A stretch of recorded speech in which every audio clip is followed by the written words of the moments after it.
ज्ञाते। ओम नमस्ते गणपतये त्वमेव प्रत्यक्षं तत्त्वमसि त्वमेव केवलं कर्तासि त्वमेव केवलं धर्तासि त्वमेव केवलं हर्तासि त्वमेव सर्वं खलुदं ब्रह्मासि त्वं साक्षादात्मासि नित्यं ऋतं वच्मि सत्यं वच्मि अवत्वं माम् अववक्तारम् अवश्रोतारम् अवदातारम् अवधातारम् अवानुचानमवशिष्यम् अवपश्चात्तात् अवपुरस्तात् अवोत्तरात्तात् अवदक्षिणात्तात् अवचोर्ध्वात्तात् अवाद्धरात्तात् सर्वतो मां पाहि पाहि समन्तात् त्वं वाङ्मयस्त्वं चिन्मयः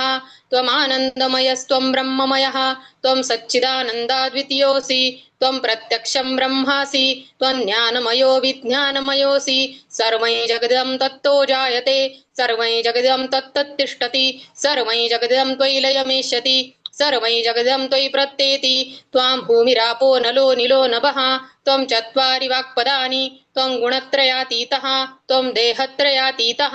त्वं कालत्रयातीतः त्वं मूलाधारस्थितोऽसि नित्यं त्वं शक्तित्रयात्मकः त्वां योगिनो ध्यायन्ति नित्यं त्वं ब्रह्मा त्वं विष्णु त्वं रुद्रस्त्वं इन्द्रस्त्वं अग्निस्त्वं वायुस्त्वं सूर्यस्मै चन्द्रमास्त्वं ब्रह्मभूर्भुवस्वरोम् गणादीन् पूरमुच्चार्य वर्णादीन् तदनन्तरन् अनुस्वारः परतरः अर्धेन्दुलसितं तारेण रुद्धम् एतत्तव मनुस्वरूपम् गकारः पूर्वरूपम् अकारो मध्यमरूपम् अनुस्वारः शान्तिरूपम् बिन्दुरुत्तररूपम् नादः सन्धानं संहिता सन्धिः सैषा गणेशविद्दः गणकऋषिः निच्छ्रुद्गायत्री छन्दः गणपतिर्देवता ॐ गं गणपतये नमः एकदन्ताय विद्महे वक्रतुण्डाय धीमहि तन्नो दन्तिः प्रचोदयात् एकदन्ते चतुर्हस्तं पाशमं कुशधारिणं हृदये च वरदं हस्तै बिभ्राणं मूषकध्वजं रक्तल्लम्बोदरं शूर्पकर्णकं रक्तवाससं रक्तगन्धानुलिप्ताङ्गं रक्तपुष्पैः सुपूजितं भक्तानुकम्पिनं देवं जगत्कारुणमच्युतम् आविर्भूतं च सृष्ट्यादौ प्रकृतेः पुरुषात् परम् एवं ध्यायति यो नित्यं स योगी योगिनां वरः नमो व्रातपतये नमो गणपतये नमः प्रमथपतये नमस्तेऽस्तु लम्बोदराय एकदन्ताय विघ्ननाशिने शिवसुताय श्रीवरदमूर्तये नमो नमः एतत् अथर्वशीर्षयोदिते स ब्रह्म भूयाय कल्पते स सर्वतः सुखमेदते स सर्वविघ्नैर्न बाध्यते स पञ्चमहापापात् प्रमुच्यते सायमधियानो दिवसकृतं पापन्नाशयति प्रातर्धियानो रात्रिकृतं पापन्नाशयति सायं प्रातः प्रयुञ्जानो अपापो भवति सर्वत्राधियानो अपविघ्नो भवति धर्मार्थकाममोक्षं च विन्दति इदमथर्वशिष्यम् अशिष्याय न देयं यो यदि मोहात् दास्यति स पापीयान् भवति सहस्रावर्तनात् यं यं काममधीते तन्तमनेन साधयेत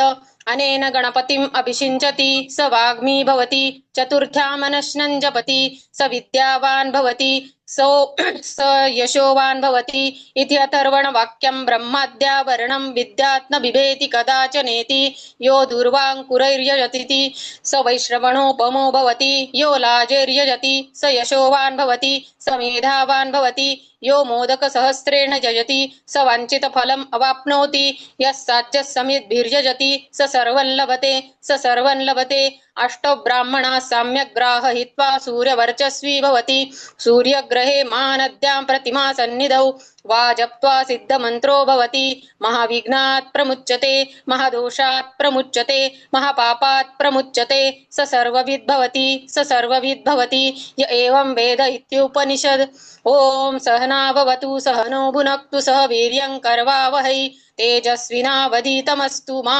विद्विषावहै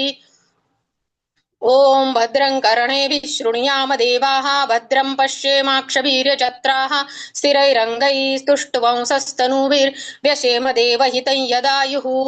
ॐ स्वस्ति न इन्द्रो वृद्धश्रवाः स्वस्ति न पूषा विश्ववेदाः स्वस्ति नस्तार्क्ष्यो अरिष्टनेमि स्वस्ति नो बृहस्पतिर्ददातु